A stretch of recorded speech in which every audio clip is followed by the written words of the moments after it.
This podcast is part of the Some Buddies Network. You're never alone when you've got some buddies. Hello again, everyone. Welcome back to the Best Darn Diddly Review Show. This is a weekly podcast for anyone who loves The Simpsons, or ever has loved The Simpsons, hosted by two dudes that grew up on The Simpsons. My name is Miles, better known as Mr. Most Days Off, and today we've got our brother from another state joining us to review Brother from Another Series. But first, joining me as always, your co-host with the most, Richie the Whiz Kid. How you doing today, Rich? I am great, sir. I can't wait to talk to our guest today. He always picks an episode. Most of the time, it's a little bit off the beaten path. This is a more popular episode, but I always love hearing why he picks the episodes he does. So let me go ahead and throw it back to you so we can get into this. The man, the myth, the cousin Merle. It is Miles. All right, well, future me, if you're not being lazy, cue up that gong sound right now. Because keeping the streak alive, it is the return of Dr. Andrew Briseño. Woo! Hey, what's up, fam? How we doing? So nice to be back here for the 8th time. Very excited to have you, keeping the streak alive. 8 for 8, man. 8 for 8. I love it. Yeah, we're doing well. I'm proud of it, you know. I'd like to let all the other lesser streak guests know that they can just give up. They're never going to take the crown. It's mine for always.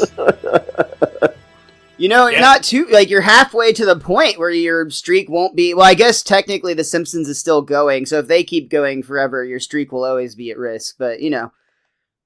That is fair. They may outlive us all. It's true. It may turn out that both The Simpsons and Best Darn Diddly last well beyond our own natural lifespans. Yes, I love the idea that somebody will just pick up the torch when Richie and I tragically die. Yeah, that's what I was thinking. Is like, wait, does that mean we're about to bite the dust here? Oh, no. Well, you know. I mean, you could die of natural causes in, like, 50 more years, and I'm not 100% certain The Simpsons will be off the air. That's all I'm saying. I'm with you. Now that they've got the power of Disney behind them, they might be in some sort of, like, hellish contract where they're trying to quit and they just can't. I mean, I got a lot of that out of this episode, honestly. So many subtle hints that Bart has been in 4th grade for 10 years. Well, we talked a little bit about it on the last episode we did. It was the Itchy... Well, actually, no, a couple ago. The Itchy and Scratchy and Poochie show, which is also full of just all sorts of meta jokes, stabbing fun at themselves, not even poking, straight up stabbing. And it's because at this time, from the commentary tracks of these episodes, we know the Simpsons staff is expecting to be done at any point now. Like, they're like, all right, we've been going for 8 seasons. Like, yeah, okay, I guess we're doing another one. But in their minds, like, 10 is, you know, laughably like, yeah, I guess maybe we'll do 10. You know, and now with the power of hindsight, we're starting up season 32 here in just a few short weeks. That's insane. I don't even remember season 31 being on the air yet. Did that happen already? Wow, okay.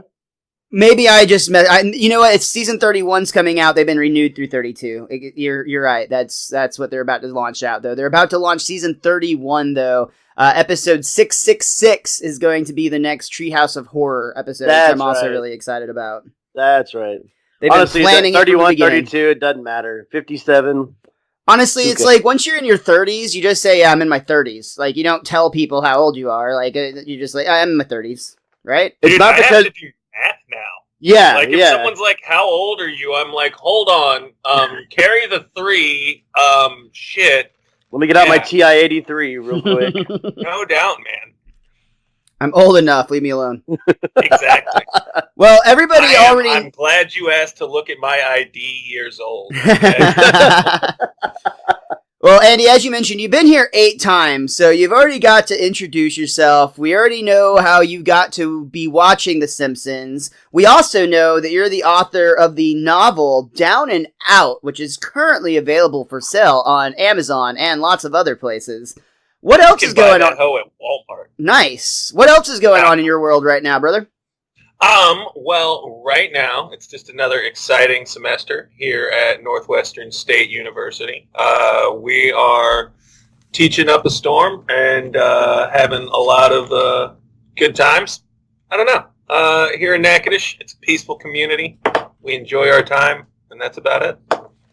A nice, slow, non-mountain town. I love it. Exactly. Nice, boring, white bread swamp village.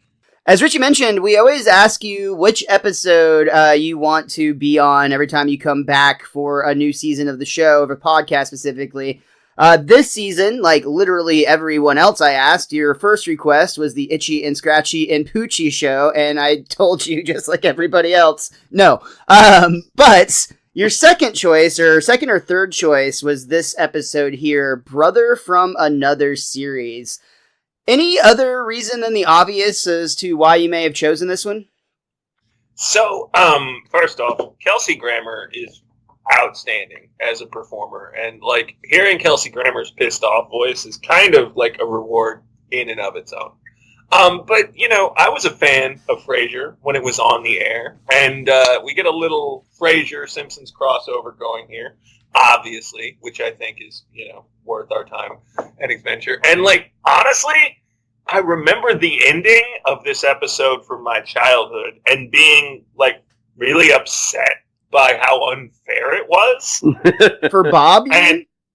Yeah. You felt bad for the homicidal, murderous man who's been released from prison now 5 times on technicalities, and 4 of those times legit did try to murder somebody? That's the system's fault, not Are we discussing whether or not he should have been released from prison? Like, whether that was fair to, like, the system? No, I'm talking about whether or not, in this instance, he should have been re-jailed. That's totally fair. And they do talk about that on the commentary a little bit, just in the sense that they're like, yeah, we really just needed to get him back in jail to have a good, complete Simpsons reset. But they'll live to regret this. I mean, don't get me wrong. Them squabbling over a prison bunk is worth almost any amount of, like, plot negotiation you need to get there.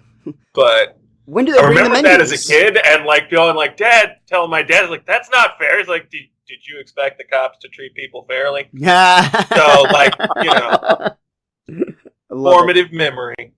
Very formative indeed. To be fair, Lou was trying to treat him fairly. It's a very stubborn Wiggum that's like, yeah.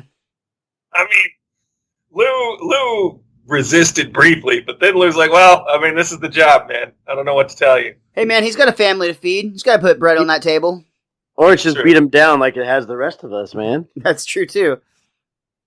Well, we're already jumping all the way to the end of the episode. Let's back up just a little bit, or all the way, actually, and go all the way back to the beginning of this episode. This one featured, first of all, commentary by showrunner Josh Weinstein, Matt Groening, the writer Ken Keeler, the director Pete Michaels, and for the second week in a row, we get a very special guest on the commentary. Last time it was John Waters to talk about Homer's phobia. This time, for the first time, Kelsey Grammer joins the commentary team to review the episode, which is a lot of fun hearing his insight into the character of Sideshow Bob.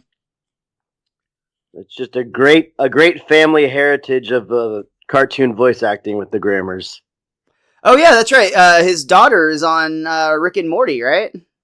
Yep, it's Spencer, I believe. It's Summer is the voice. Plays Summer, right? I think her name's Spencer. Very cool. Well, this one, like a lot of the Bill Oakley and Josh Weinstein episodes, does not have a chalk gag. It does have a couch gag that we've seen before. The Simpsons run into the room that is upside down, and when they all sit on the couch, which is at the top of the screen, they all fall to the ceiling, which is at the bottom of the screen. And we open up, as we so often do, with the Simpsons watching TV. In this case, it's the Krusty the Clown prison special. I slugged some jerk in Tahoe. They gave me 1 to 3. My high-priced lawyer sprung me on a technicality. I'm just visiting Springfield Prison. I get to sleep at home tonight. And this right here is a parody of the very famous appearance by Johnny Cash at the Folsom Prison in 1968 with one very big difference. While Krusty is dressed very similar to Johnny Cash, Johnny Cash was a friend of the prisoners. He actually came in and got to know the guys, hung out with them, played cards, and really was just very, very liked by everyone in the room versus Krusty, who went a different direction. I guess so. You could say that. When asked about where the idea for this episode in general came from, I'll back up just a little from the commentary, because right off the bat, they asked Ken Keeler, where was the idea for this episode born? And his answer was quite simply, I was watching a lot of Fraiser and assigned to write the Sideshow Bob episode. Which is where we actually join up next, because we see that Krusty recognizes his old sidekick out in the crowd, and he actually asks Bob what he's been up to.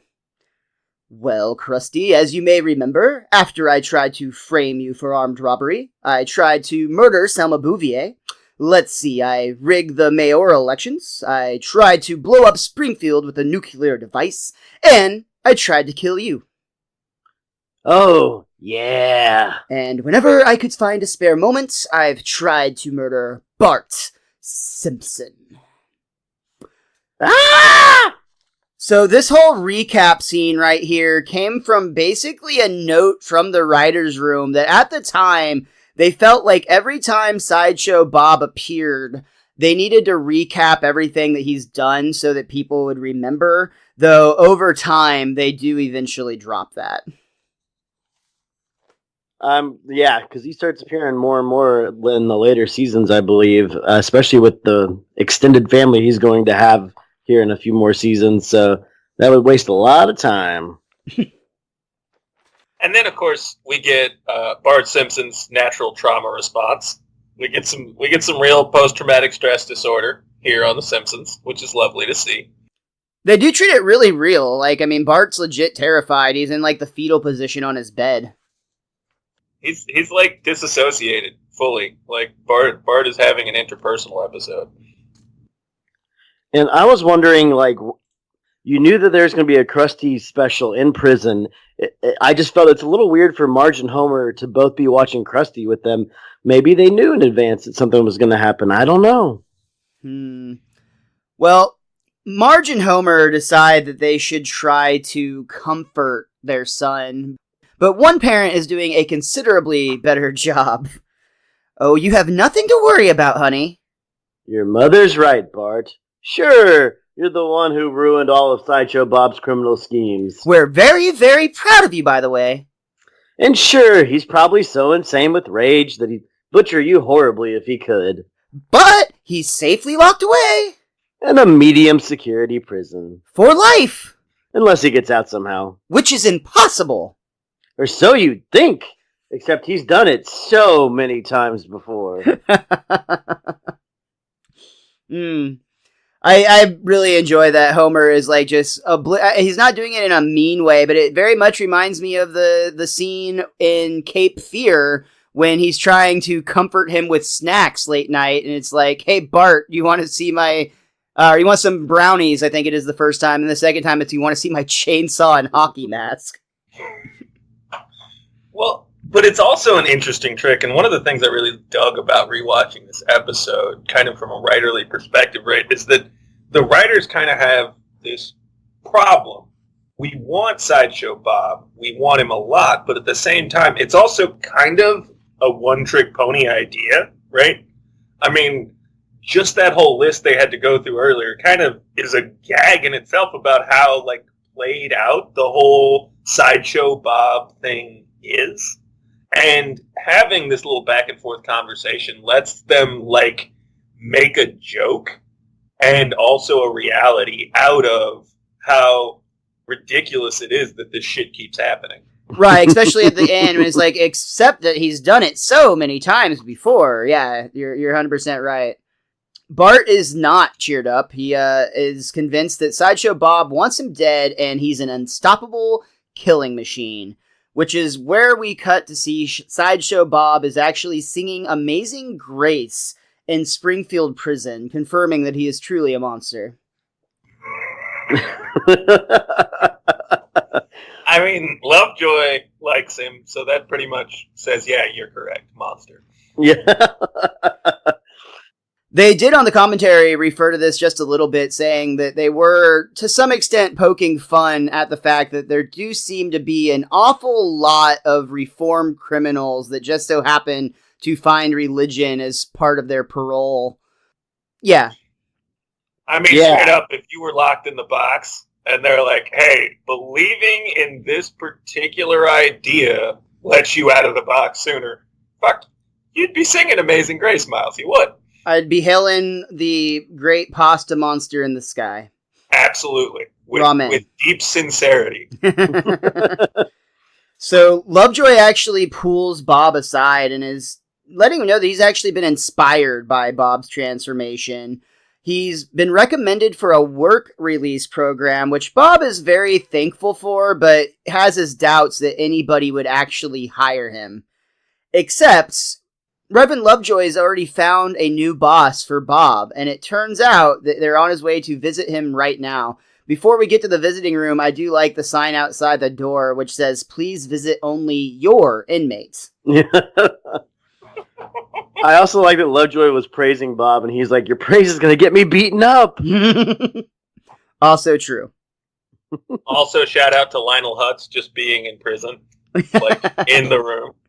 Honestly, though, that seems totally appropriate. Like, he's probably been there a few times now. Mm-hmm. We find out that the person that is willing to hire Bob is none other than Bob's brother that he hasn't actually seen in 10 whole years since they haven't been speaking since, the unpleasantness. Dun, dun, dun. Ooh. Bob's brother Cecil suggests that they have a fresh start, and Bob reminds them that he's like, I do have a problem with trying to kill people. Goodness, I had no idea. For you see, I have been on Mars for the past decade, in a cave with my eyes shut and my fingers in my ears. Touché, Cecil. David Hyde Pierce really is amazing. You can't really get over how good he is at being an insolent, tiny person. It's a narrow comic niche, but I don't know that there's anyone who's better at it.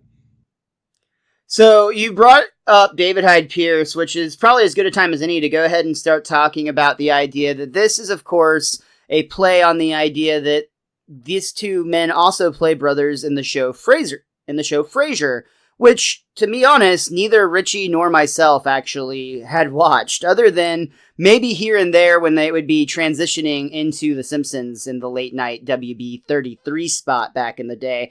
But you, sir, I believe, are a fan of Fraiser. Do you want to talk about some of the connections that they're making here?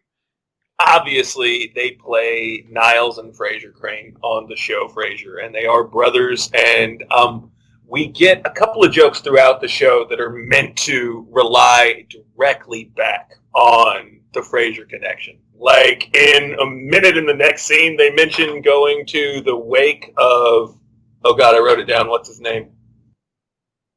Fiedler.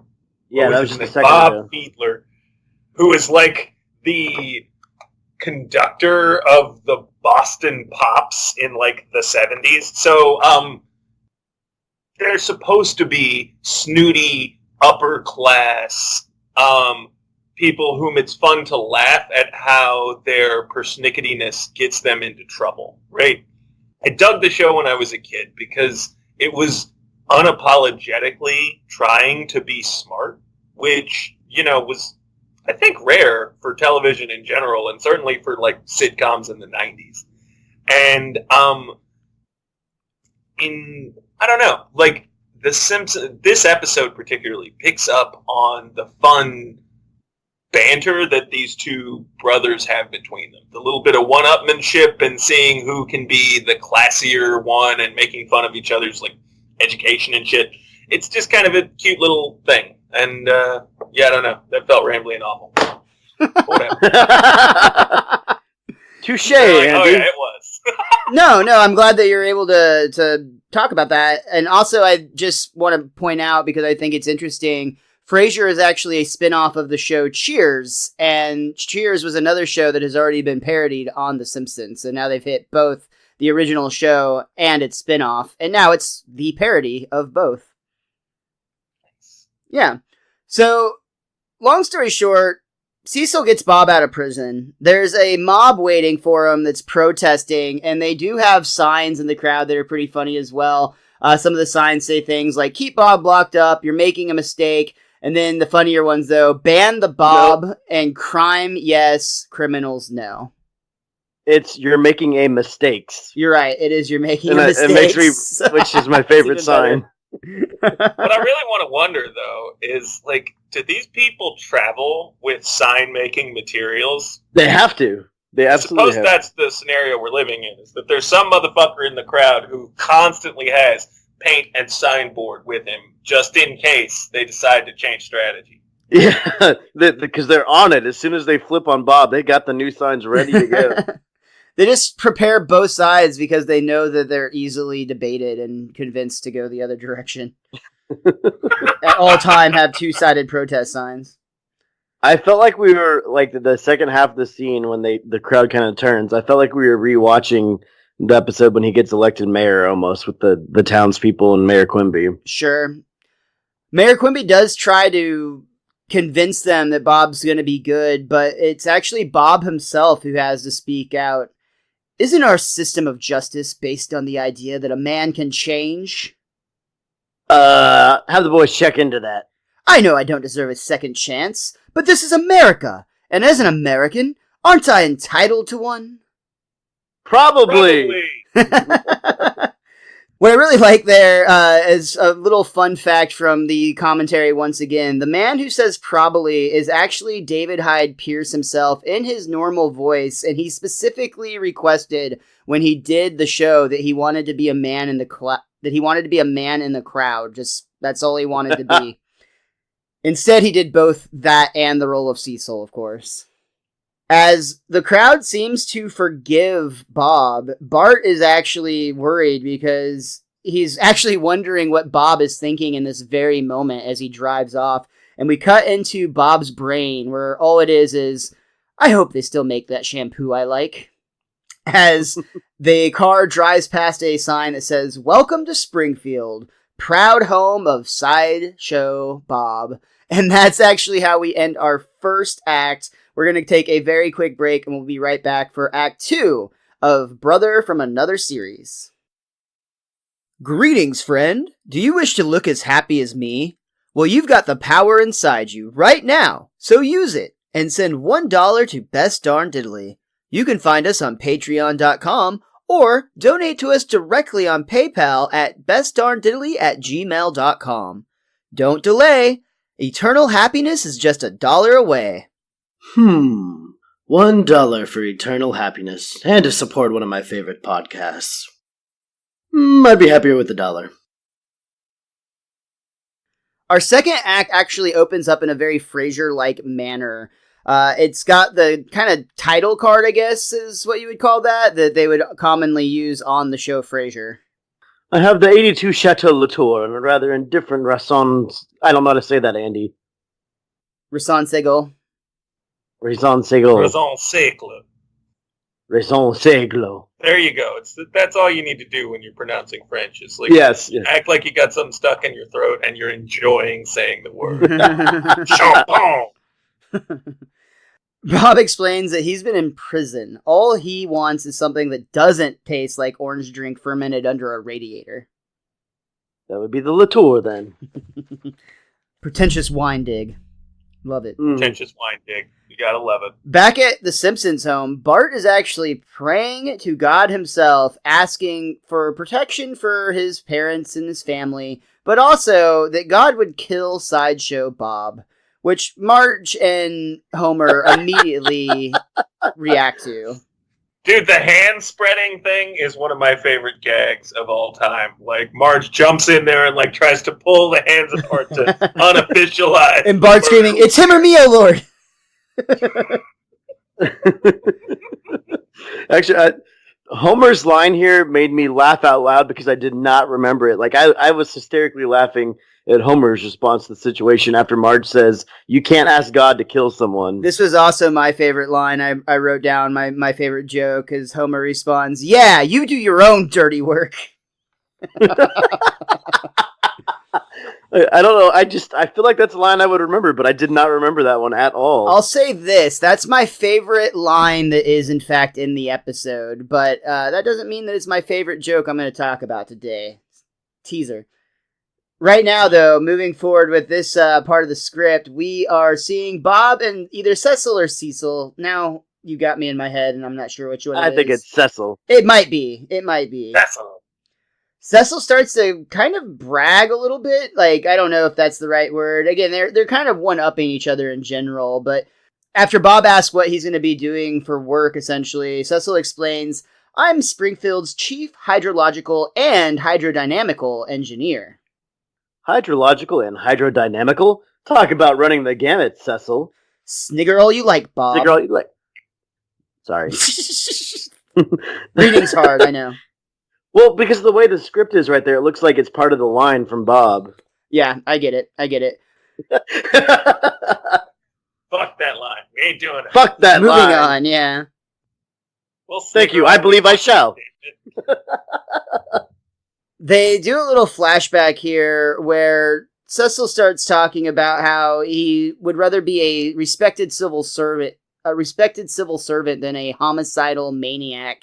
And that's where Bob rubs it in that he really wanted to be a clown sidekick. And we learn that it was actually Cecil who was auditioning for Krusty the day that Bob got hired. Because you see, Cecil had dreamed of being a clown, while Bob was just there accompanying him, wearing a suit and looking very professional, maybe even dignified, you might say. We have to spend a moment on 3 years of buffoon school and 4 years at clown college. I'll thank you to not refer to Princeton that way. Little known fact, you can actually major in clowning at Princeton. Doesn't even surprise me a little bit. This comes a day after we learn I just made that shit up. Well, see, I was going to believe it because yesterday I learned that fucking McConaughey is going to be teaching at UT. That's a 100% true story. Seems fine. He's going to be all right at it. I can't say that, like, the bar is really as high as you would imagine. Fair. So, Cecil's audition goes very poorly. Krusty's ready to send him off, but Cecil has prepared a pie-in-the-face routine. Knock yourself out, Miles. It also goes very poorly, because Krusty has to explain that without dignity, there's no gag. And then he points over at Bob and declares, "Now that sap's got dignity." Splat. And Sideshow Bob is born. As the pie hits his face, his hair goes from being down to springing to life in the manner that we know it to. Oh, dear. How long do you think it takes him to get that hat on every morning? I love, though, Krusty declares him a genius. You'll change the way people get hit in the face with a pie forever. He's going to change the way we think about getting hit with pies. I mean, Krusty has a point, though. It's only funny because of how Sideshow Bob is dressed and because he looks dignified. I completely agree with him. Sure. Back to the present day, we see the conversation continues over the wine that they're drinking. Cecil is upset because when that pie hit your face, I saw my dreams explode in a burst of cream and crust. But I suppose I should thank you. After all, it led me to my true calling. Cecil, no civilization in history has ever considered chief hydrological engineer a calling. Yes, the Jesus fine. Christ, Cappadocians, dude. I don't know wine. That's not a wine, that's a civilization. Cappadocian's fine. Oh, uncultured swine. I thought we were talking wine still. See, I wasn't even paying attention. I was elected to read, not to lead. This might be the most Simpsons joke in this entire episode because, for one, it just took them a very long time to come up with. You see, they knew they wanted to find an ancient civilization that was near a body of water and technologically advanced. So they chose the Cappadocians, which are from ancient Turkey. They are a civilization that had underground cities that, truth be told, were not really 100% certain how they were made. But they were near a very large body of salt water, and tools suggest that they did use water in order to achieve essentially their architecture. So there's a lot of hypothetical going into this on the Simpsons writers' part, but they actually did all of this research so that when they made this joke, it would be at least reasonable to assume that they would, in fact, very much respect a hydrological engineer. That's fucking amazing. Wow. The Simpsons writers are super SMRT, if you haven't heard. Yes, with their 4 years of clown college. That's right. Not like those Yellies. I love that gag so much. I'm sorry. It's not even this episode, but still. Bob learns that he's actually going to be overlooking the construction crew for Springfield's new hydroelectric dam. There it is, the future site of the Springfield hydroelectric dam. Just the thought of all that raw power makes me wonder why the hell I should care. Because you'll be supervising the construction crew. Oh, great. I suppose that when a woman passes by, it'll be my job to lead in the hooting. Oh, yeah, shake it, madame. Capital knockers. You just wanted to say that last two words. Capital knockers? And the knockers aren't even capitalized. For his next gig, that's all. So Cecil explains that this is actually a chance for Bob to redeem himself, and he agrees. But Bart and Milhouse are actually spying from across the river, and Bart knows that Bob has to be up to something evil. I mean, they're messing with the town's water supply. That's like villainy 101. Maybe he's gonna pee in the river. Nah, that's not his style. But that's when Bob actually spots Bart over in the bushes, but he doesn't actually quite recognize who it is just yet. Who is that? Why, it's Bart Simpson. Hello, Bart! Almost immediately recognize him after squinting, though. He's just a little shy because I've tried to kill him so many times. Ah. Next up, we actually see that Bob is on a date with Edna Krabappel, who is very, very excited to be dating a killer. To be fair, I've never successfully killed anyone. Oh, I see. I did once try to kill the world's greatest lover, but then I realized there are laws against suicide. You get my drift? They actually look like they're about to start kissing, but Bart interrupts the date and tells her, no, that's Sideshow Bob! That's the last time I felt to blast my dinner plans. So in this scene, Bob actually gets mad at Bart, saying that you only get one chance with Edna Krabappel. However, that's not true for everybody in class. That's not true for everybody in Springfield because, in fact, in season 11, Ned Flanders will go on a date with Edna Krabappel, and then he'll do it again later in season 22, long after Maude is out of the picture. Oh, I thought we were bringing up something juicy there, Miles. Nope, just the fact that somebody did get 2 shots with Edna. I thought Skinner got like 18. Well, I think that was just one long shot. Fair enough. I love Bart has like a little meltdown here. He's like, I won't be happy until I find out what Bob's up to. Wherever he goes and whatever he does, I'll be there watching and waiting.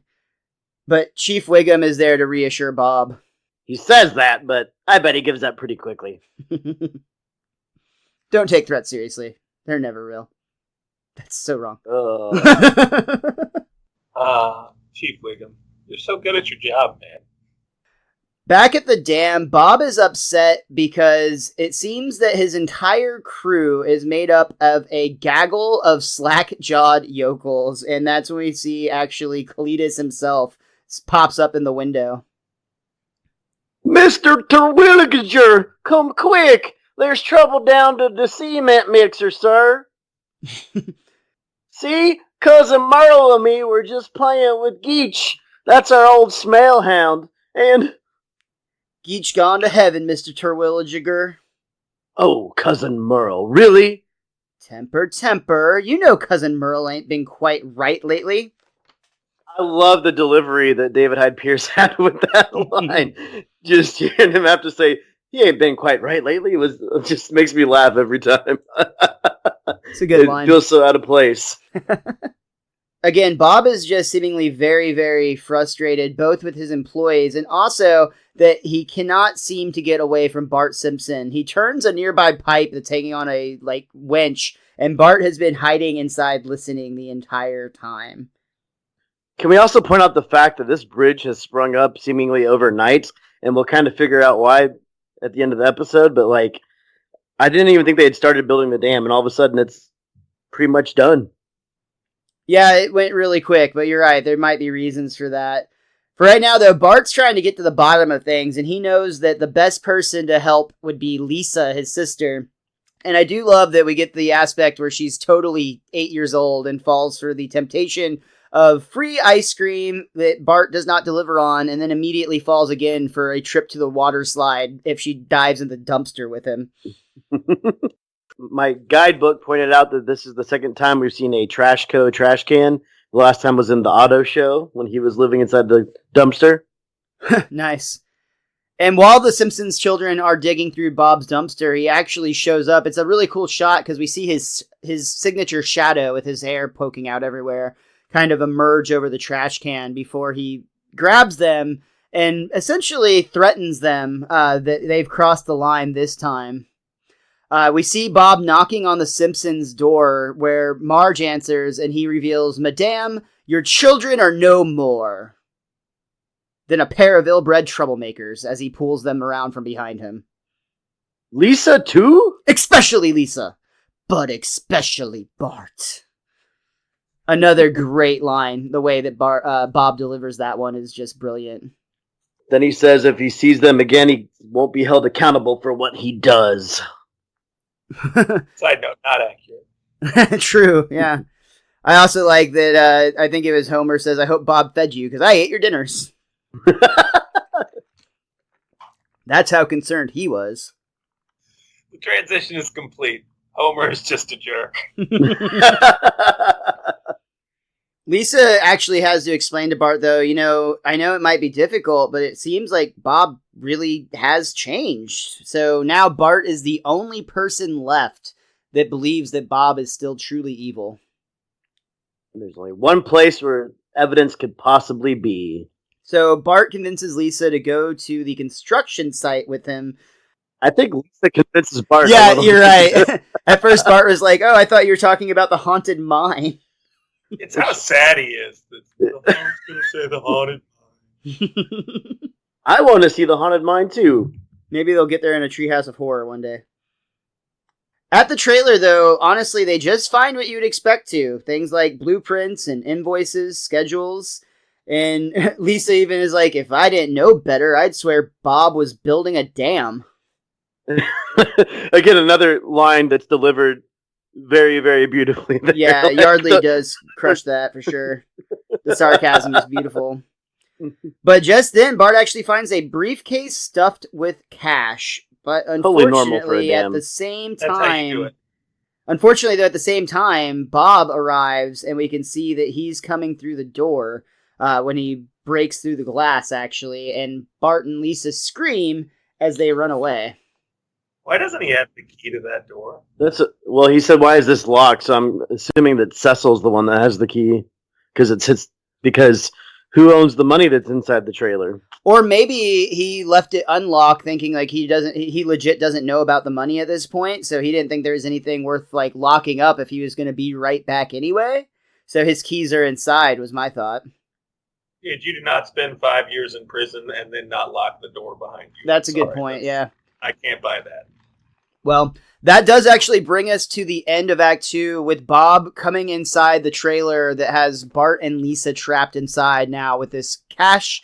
And we're going to take a quick break. We'll be right back for the conclusion of Brother from Another Series. Hey guys, it's Richie the Whiz Kid here from the Best Darn Diddly Review Show, and I'm here to talk to you about PopThreads.com, your number one source for finding awesome nerdy t-shirts. Are you sick from not knowing what to wear when you go out with all your friends on the weekends? Well, don't have a cow, man. Go to PopThreads.com, and if you use the code Simpsons at checkout, you can save 15% on all your t-shirt needs.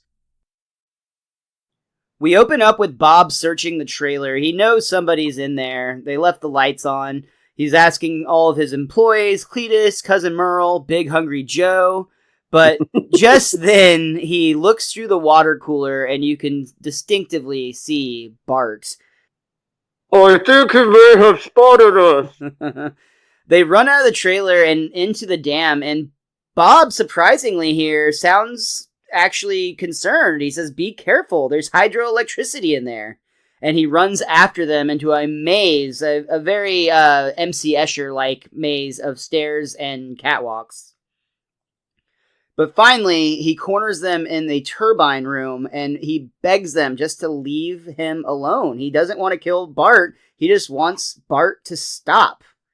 But they then reveal that they found the cash, which Bob, again, legitimately says, I've never seen that money before in my life.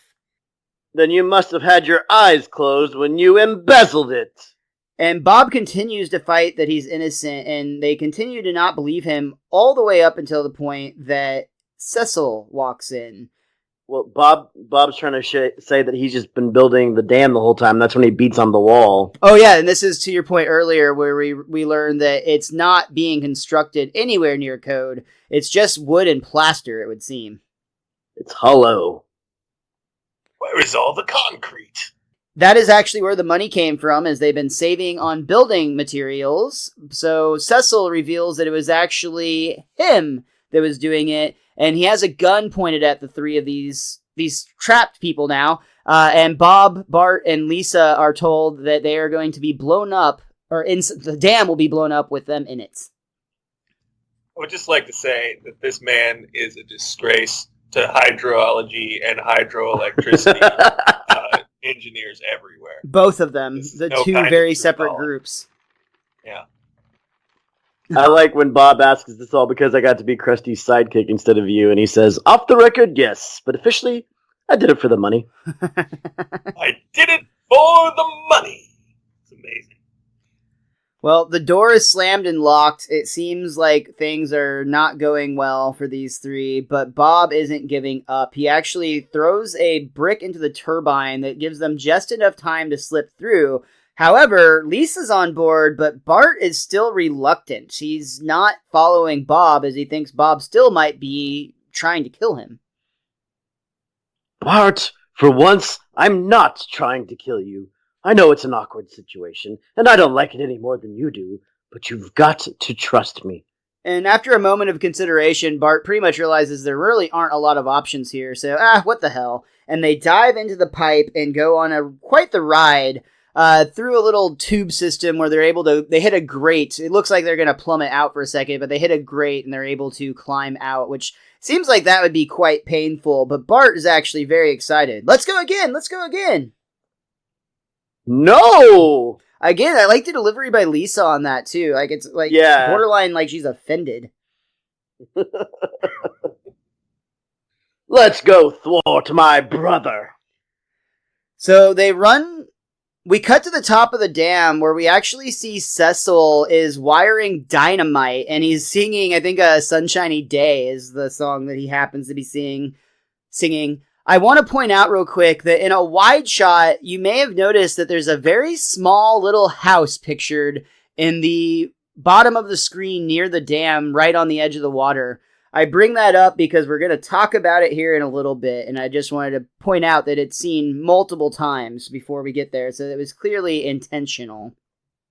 For now, though, Lisa and Bob are trying to stop Cecil, and Lisa's very impressed that Bob seems to know what he's doing when it comes to dynamite. Lisa, you don't spend 10 years as a homicidal maniac without learning a few things about dynamite. And Kelsey Grammer on the commentary pointed out that this was his absolute favorite Sideshow Bob line that he ever performed at this time. And this was in the commentary, so he had done most of his lines at this point, if not all of them. We see up at the top of the hillside, Cecil has the plunger that will seemingly set off the explosion, but Bart actually has managed to get to him, and he dives on Cecil's back, holding his eyes, and says, "Guess who?" Maris? Now, Andy, do you want to talk a little bit about who Maris is and why that's funny? Yeah, so in Fraiser, Niles, who is the character that David Hyde Pierce plays, is married to a woman named Maris, who is literally never seen on screen. It kind of gets to be like a gag, sort of like how they never showed Wilson's face on Home Improvement kind of a thing, right? Where it almost became funny how they would not show Maris. And so not only is it funny because when he can't see, that's his, like, it's not only funny because he says a thing from Frasier, but we get the double bonus of he can't see him, thus it must be Maris, which, lovable joke. So another fun story from the commentary on this one, the Simpsons writers talked a lot about the process of making this episode and how they actually reached out to the creators of Frasier when they made this to kind of get their input. And they were absolutely wonderful. They supported The Simpsons all the way. They said pretty much do whatever you want, poke your fun, have good times with it. But there was one joke that they nixed, and it was a hard no. They said that there's no way you can do that. It's not going to happen, period. And it was simply they were going to have a woman walk by in the background as somebody said Maris, essentially identifying her as Maris. And the Frasier crew is just like, no, we will not allow you to show Maris or even pretend to show Maris. So they went with this joke instead, which was also, I think, very funny. That's outstanding. Gotta have standards in this world. So Bart is actually attacking Cecil as best as he can, and Cecil's trying to fight him off, and ends up he actually has a gun and the briefcase of money, and both go flying off of the top of the hill down into the river below. And this is where briefcase opened up too, so like the money's gone. The money is raining down. Yeah, it's like a big pile of cash. And this is actually where that little house I mentioned earlier comes into play. This is one of Josh Weinstein's favorite jokes that he's ever had to cut, and he apparently fought very hard to get this joke kept in the script, but it was just they really didn't have any other options to make it a congruent story, and also, make the time. So what actually happens in this deleted scene that is available on the DVD is down at the house below, we learn that's actually Hans Moleman's house. And as he stands outside, it starts to rain money down on him, and he declares, "Thanks, God!" Then the gun falls beside him, which he picks that up and points it up towards the heavens, saying, "Now hand over the rest of it. Nice and easy. That's it," as the money continues to rain down on him. Oh my God. That's amazing.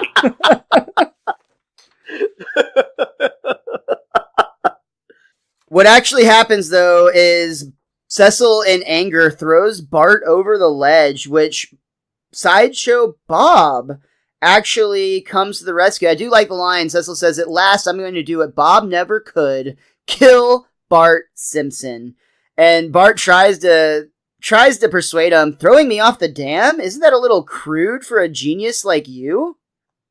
Oh, I suppose it is. If anyone asks, I'll lie. I like how Bart tries the Bob tactic, though. That's what he was doing, where he gets Bob to monologue a little bit and say, like, "Oh, you're so smart.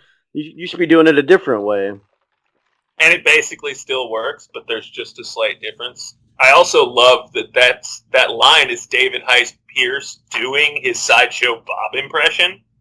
Like the kill Bart Simpson. Yeah. And it's just kind of lovely. Hey, they're related. Back up at the top of the dam, Bob and Lisa see Bart plummeting to his doom, and Bob actually jumps into action. He takes the dynamite that's, again, tied off to the plunger that's attached to where Cecil is, and he essentially swings down like Tarzan style, swooping in to catch Bart in midair.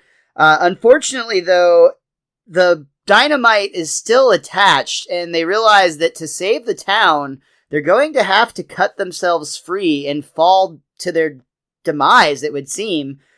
I do like the line here. Bart is first of all just surprised that Bob would actually do that. And then Bob suggests, why don't we try doing something very noble? Do we have to? Yes. Bob cuts the wire. Bob and Bart fall. And this is another one of those scenes. It's hilarious, but also just absolutely brutal to watch, even though it's a cartoon.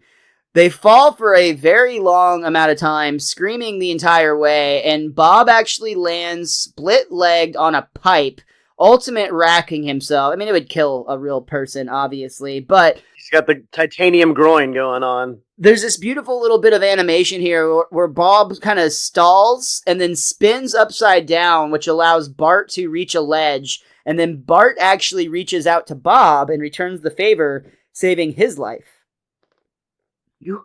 You saved my life. Yeah, I guess that means you can't ever try to kill me again. Oh, I don't know about that. Joking. And this is where we're getting close to the end of our script. And like we mentioned at the top of the show, kind of going in reverse, we mementoed this one a bit. But Chief Wiggum and Lou show up, and Wiggum is not impressed. He immediately assumes that it must have been Bob. Crazy old Sideshow Bob. Lou tries to point out, no, it was Cecil. It's the truth. Cecil? I think not. This looks like the work of crazy old Sideshow Bob. No, Chief. Bob's innocent. It's the truth. Truth, huh? That sounds like the testimony of crazy old Lisa Simpson. Cecil just voluntarily confessed, Chief. Well, that's some good work, Lou. You make sergeant for this. I already am, Sergeant Chief. So, Wiggum continues, though, to insist that it must have been Bob, because, I mean, obviously it had to be. I'll bust you down the sergeant so fast. Again, this is essentially just something they needed to do to reset the episode. They didn't really have a good out for getting Bob. They wanted to have this as kind of a Bob redemption episode. But then it also, kind of to Andy's point, you get kind of the one-trick pony going with this character, and to keep it fresh, they wanted to give it a different spin, and for the next time he's released, now he can be bitter because he was wrongfully locked up. It all makes sense. Cecil continues to pour some gas on the fire. You can tell that his brother's mad, and I love that while Bob's still trying to protest his innocence, Cecil's like, you should scream out, I'll get you for this. You'll live to regret this. That's it, yeah. Oh, thanks a lot. Now I look crazy. But then the dam breaks anyways. So this is actually something they talked about on the commentary as well, and Josh Weinstein even said he would have preferred to get the Mole Man joke in than this, but a rule of writing simply states that if you show the dam weakened, you have to show the dam break. And that's exactly what happens. The water floods the city, though it doesn't really seem to do too much. Ralph Wiggum does float out. House is destroyed, right? I guess Ralph Wiggum floats into the street in his bed still. I think I wet my bed. But yeah, simply put, they said they couldn't show the dam start to break without showing the dam break. It would have just infuriated people. Well, it shows why Wiggum was so quick on getting up there if his house was that close to the dam. That's a good point, too.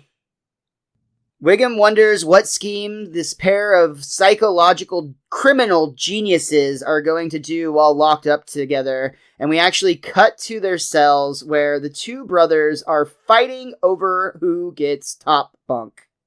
I called dibs at the arraignment. Oh, poppycock.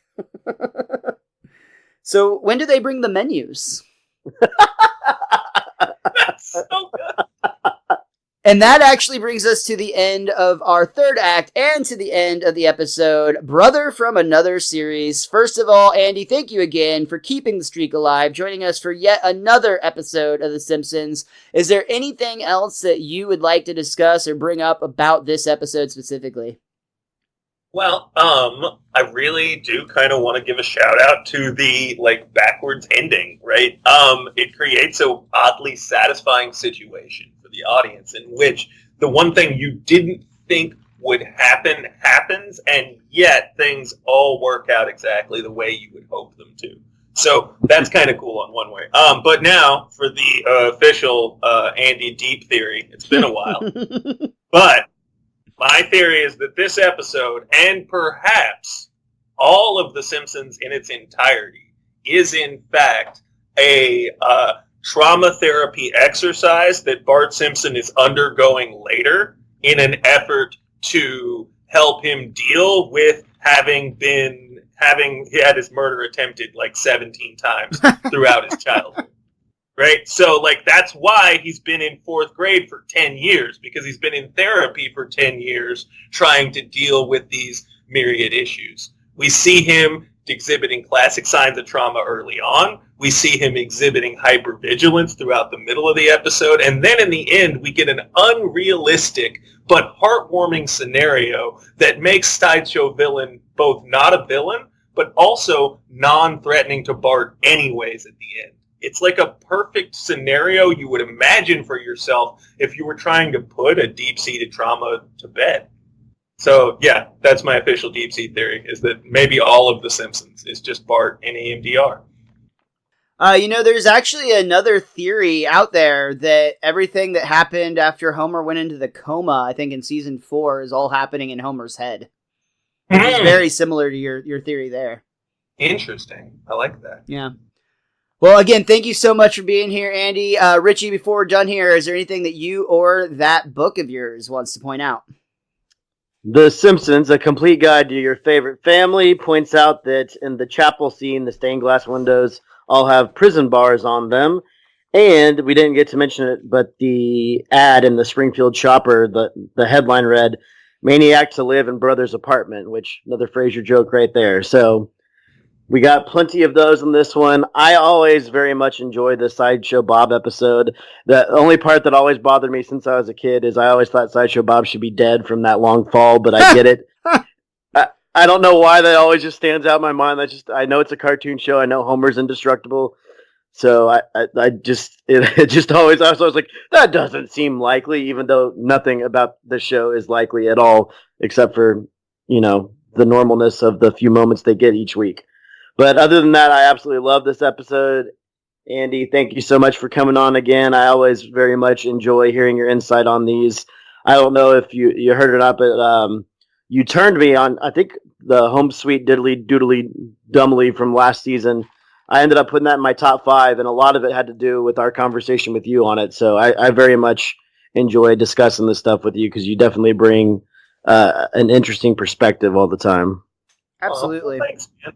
Absolutely. And Miles, you still haven't given me Andy's book yet, damn it. You said I can go to Walmart now, right, Andy?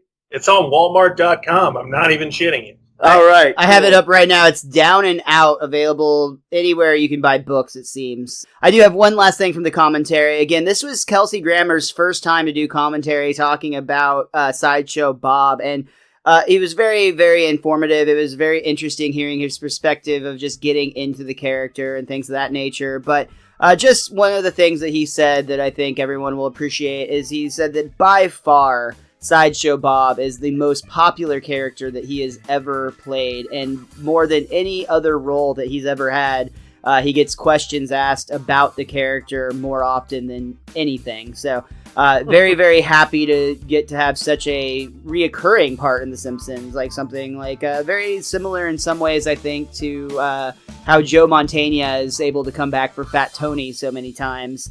This one is a little bit different because it's more of an annual special than just a reoccurring role, but at the same time, Kelsey Grammer fits the role perfectly and always delivers a great performance. So it was a lot of fun hearing that. Again, big thanks to Andy. Buy his book, Down and Out. Make sure you follow Richie at @thewiz_kid23. I'm at Mr. Most Days Off, and you can follow our show at Best Darn Diddly. Richie and I will be back again next week to discuss the episode My Sitter, My Sister, or possibly My Sister, My Sitter. Either way, that one. Make sure you come back and join us next week. Officially, we did it for the money. And until next time, be cromulent to each other.